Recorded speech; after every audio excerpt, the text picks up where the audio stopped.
Pilipino. Nagpapasalamat po ako sa komite sa pagsasagawa ng hearing na ito at sana makabalik na dito si Tatay Digong. Kung ano man ang kanyang pananagutan, alam ko po buong tapang niya itong harapin dito sa ating sariling bayan. We have our own judicial system.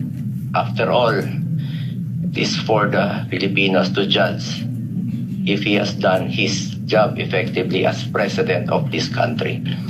Pilipino po ang dapat humusga kay Tatay Digong. Kung nakakalakad ba ang ating mga anak sa gabi na hindi nasasaktan, di nababastos, at hindi Assalamualaikum warahmatullahi wabarakatuh. Magandang hapon po sa inyong lahat. Pasensya na po, ako po kasi may press call. Kailangan po ako makaalis kagad. Gusto ko lamang pong iparating sa lahat na wala na po dito si Pangulong Rodrigo Roa Duterte. Ito po mga pinag-uusapan natin, ito po ay pagsuporta lang namin kay Senator Amy. Pero alam niyo po sa ating mga magigiting na panauhin dito, napaka-ironic lamang po na alam naman po natin lahat, batid natin lahat, nadadalawang pangulo lang po ang lumaban sa komunista. Una, si Ferdinand Marcos Sr. Ano po ang nangyari? Inalis natin sa bansa. Ang sumunod na lumaban po sa komunista ay si Pangulong Rodrigo Roa Duterte. Ang tanong ko lamang po sa PNP, hindi ko po kayo hinuhusgahan. Hindi po ba nyo tinanong man lang sa mga nag-uutos po sa inyo kung bakit natin dadating sa dahig ang ating dating Pangulo? Na alam naman po natin na buhay ang Communist Party sa Netherlands. Alam naman po natin na hinihingi natin dati na i-transport dito si Joma Sison dali dito sa Pilipinas. Pero nagkabaliktad po, ang tinransport natin ay yung dating Pangulo natin na lumaban sa komunista. Ito lamang po tanong ko, bilang ako po'y dating rebelde. Hindi ko naman po yan pinagkakaila. Hindi ko po maintindihan kung bakit tayo po ay nag-submit dito sa mga tiga-Netherlands. Alam naman po natin, dahil po itanong ninyo, ako po ay palagi dyan sa Utrecht. Kasama po si Joma. Hindi ko po yan dinidinay. Pero nakakagulat naman po na dinala natin ito ng dating Pangulo. Yung po ba, hindi po ba alam ng PNP na karamihan po sa mga dumadating na pera sa komunista, sa mga terorista, ay galing po sa abroad. Yan po yung mga tanong na kailangan ko po sanang itanong sa inyo at marinig ang mga sagot ninyo, pero naubos na po ang oras natin sa pag-ikot-ikot. Ako po ay gusto ko pong iparating sa inyo ang kalungkutang napakalalim. Sapagkat sama-sama po tayong lumaban. Gusto po natin ng law and order sa ating bansa. Pero pagdating po sa kaduluduluhan, alam niyo po, General Torre, congratulations, sa kadalawang medalya na po kayo. Pero alam niyo po, sir, nalulungkot po ako dahil yung katapangan po ninyo, sir, ay medyo nakalulungkot po. Bakit?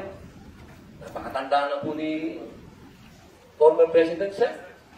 Ako naman po tagahanga ninyo sa pagka matapang ninyo, sir, pero napakatanda na po ni former President. At alam naman po natin, sir, na lumaban na sa komunista. Alam niyo yun, sir. Sana naging konting, ano lang po tayo ba?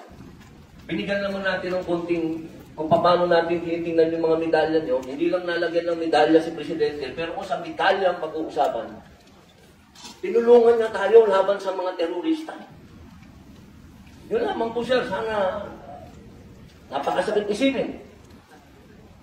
Ito pong bagay na ito, parang pati itong ambassador natin. Ano po ba talaga ang, ito po ba talagang operation para may aalis dito ang ating dating Pangulo? Kanino po ba? Kasi kami, pinupwersa kami lahat ng mga supporter ni Digong. Na-contempt po kayo. Pero hindi po namin ginagawa. Sapagkat ang order, walang order sa amin na ipakontempt kayo. Kung galing lang to kay PRRT o galing kay BP na pakontempt, ay kukontempt kita, boss. Baka ako pa magsabi na ako hakatak sa'yo. Pero hindi ko ginagawa, boss. Kasi walang order sa amin na gawin sa inyo. Ang natatandaan lang po namin na sinabi ni PRRT na malinaw na ginagawa ng pulis ang order sa kanila. Kaya po namin kayo, nilirespeto siya. Dahil yun ang sinabi ng boss namin. Yun ang sinabi ng chairman ng PDP. Na ginagawa lang ng pulis ang trabaho nila. Pero sana naman siya, isipin. ICC pero hindi ninyo alam? Paano hindi ninyo Hindi alam? po, alam po namin ma'am regarding dun sa ICC. Ang hindi ko po, balikan ko ho yung unang pag-uusap, kaya hindi alam. Nung unang pagdating sa airport, totally wala po wala po akong alam nung pagdating ko sa airport. Naiya. Sa NAIA. Opo. Madam, Yes, sa Senator Bato. pwede mo laman, Ambassador, kung kailan ka appoint as special envoy sa sexual crime? July 2024, Mr. Senator.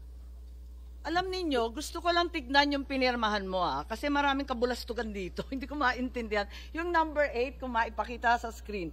The date, time, and location of the appearance of the arrested person before the competent judicial authority. Ang sinagot mo, do not know. Paano hindi mo alam, samantalang nandun ka sa airport na hanggang sa Villamor, hanggang sinakay sa eroplano? Bakit hindi mo alam? Hindi po.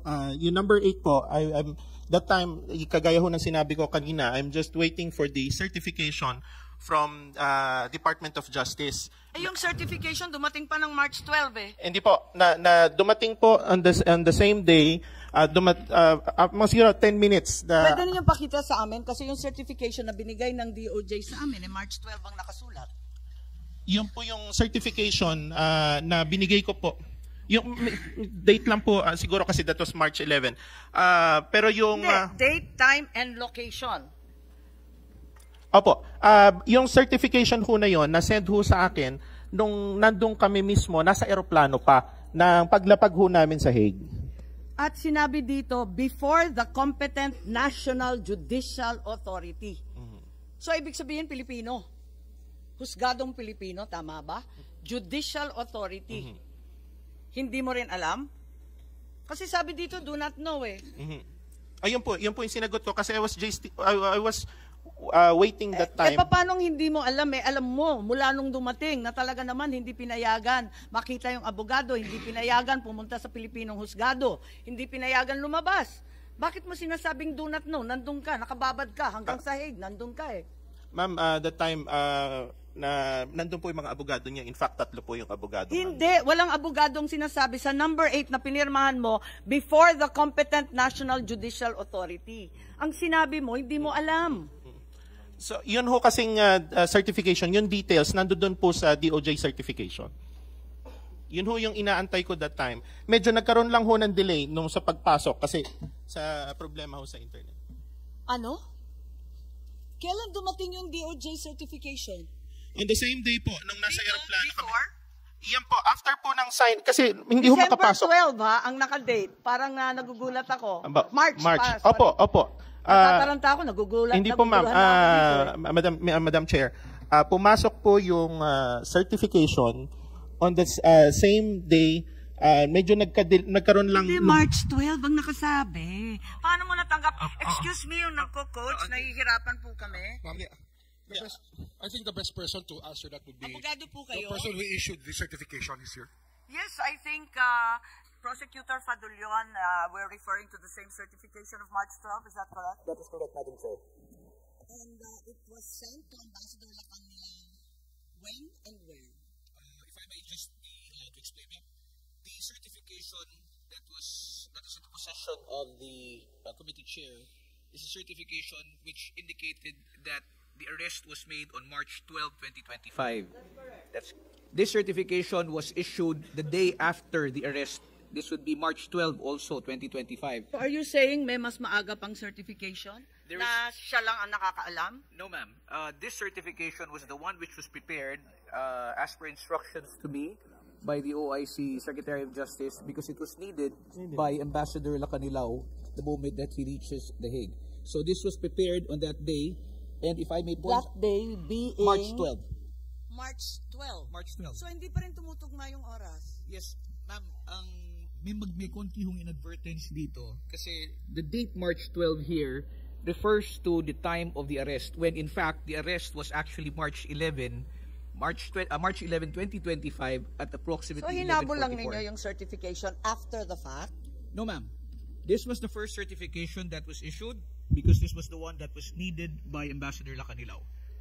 We So corrected this after you pointed it out that when we reviewed it again and we saw that the date indicated for the arrest was March 12 instead of March 11. And Ambassador Lacanilao received it on March 12, March 11, in Villamor, in Dubai, in The Hague. As Saan po? far as I know, Madam Chair, the certification that I prepared on March 12 was forwarded to the Office of Undersecretary T, our OIC Secretary of Justice. It was he who made the arrangements for the transmittal to Ambassador Lacanilao. Thank you, Prosecutor. When did you send it to him and what did it say? Because we have no copies. We sent it, this certification was prepared in the afternoon of March 12, 2025, and it was sent to... March 12? Yes, ma'am. Pero sinuko na si Pangulong Duterte ng mas maaga? He was actually transported around midnight, if I'm not mistaken, of March 11, ma'am. And I think they were in transit at this time. I'm not so sure. They were in transit at the time when this certification was sent to them. Pwedeng isulat yan at bigyan kami ng kopya nung sinasabi mo o ito pa rin? Yes, I can furnish you a copy. Ito pa rin, yung March 12 pa rin? Yes, ma'am. Siya pa rin?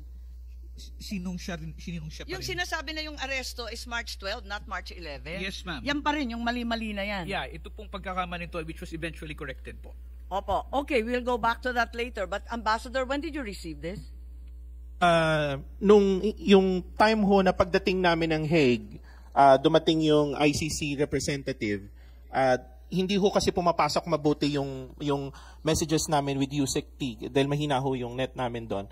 But after 10 minutes na ma-sign po ma-answer yung number 8 question, nakuha ko na. So I immediately sent the copy to the ICC representative. Yung mali na March 12. Tama? Mali eh. Yung kopya pong galing sa Department of Justice that time. Pero walang nakasabi doon sa certification. Kahit tanggapin ko na nagkamali, nagtypo sa date. Ang problema, wala naman sinasabi that he was delivered to a competent judicial authority to which you signed. Sabi mo, talagang na-deliver to a national competent judicial authority. Pinirmahan mo competent national judicial authority. Mamaya. Yes po. Kasi kagaya ho na sinabi ni Justice Escuna kanina, sa sistema kasi ng ICC, ang prosecution po ay kasama sa korte. It's part of the court. Kaya yun po yung lumalabas. Kasi like the Prosecutor General is competent judicial authority in the understanding of the ICC. Secretary Remulla, it's very, very clear. Competent national judicial authority. There's nothing mysterious or equivocal about the sentence. Yung nga ho yun eh. National po. Yun yung National, equivalent ibig sabihin kasi. Pilipino Yung po. equivalency po. Ang sinabi siguro ng ICC sa kanya, prosecutor. Prosecutor certification. I don't really know their conversation. But yun lumalabas. Kasi nga, hindi na matatanggapin ng ICC yan kung hindi na na-issue ng prosecutor yan eh. Kasi under their system, ang prosecutor is part of the court. Parang nakakatuwa naman yung sagot na yan. Pero sige na lang. Ambassador Lacanilao, number 10, did the arrested person receive legal assistance during national proceedings? Pinirmahan rin ninyo yan. He received legal assistance during national proceedings. Anong national proceedings ang tinutukoy ninyo? Eh hindi nga dinala sa husgado. Doon lang kayo sa airport, sabi ninyo. Ma'am, kaya ko yung sagot ko dyan ay I do not know. Kaya hindi, walang do not know sa number 10. Sa number 10, sinabi mo, yes, he received legal assistance during national proceedings. Okay, legal assistance. Baka naman kabulastugan lahat ito. Legal assistance kasi po, that time, ang pagkakaintindi ko, kasi nandoon yung tatlong lawyers niya. Sinong tatlo? Former ES Mijaldea, his wife, and Attorney Delgra.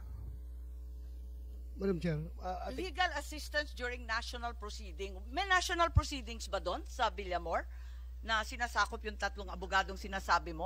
Legal assistance and serving of warrant.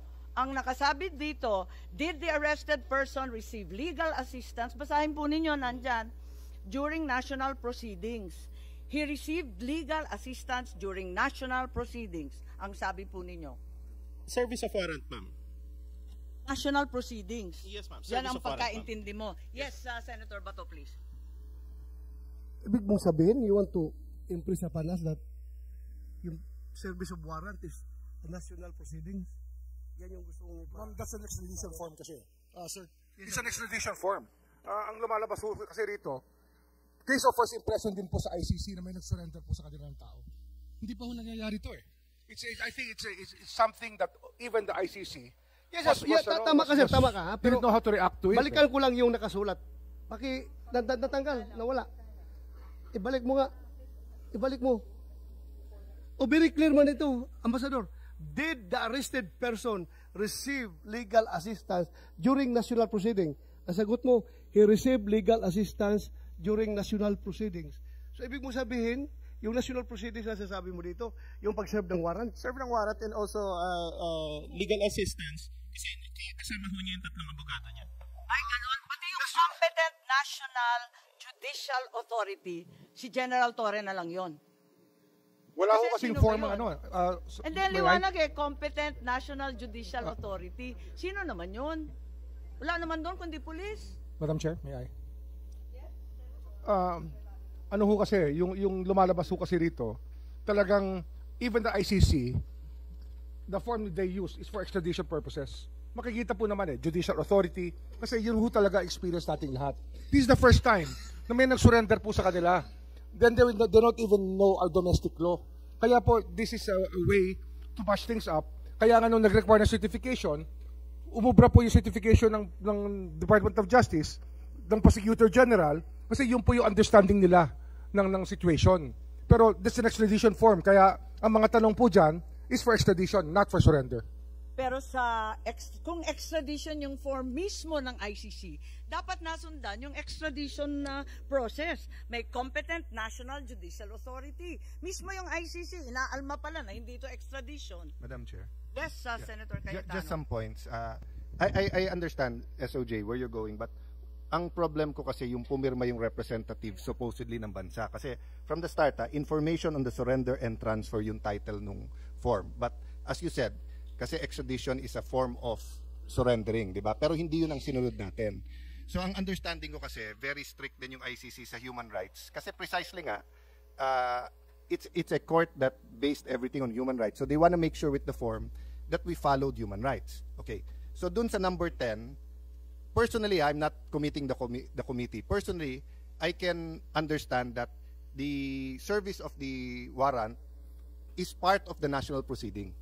But when you signed, kasi when the ambassador signed his name and ang nakalagay, he received legal assistance during national proceeding, it gives the impression that there was more than just the service of the warrant.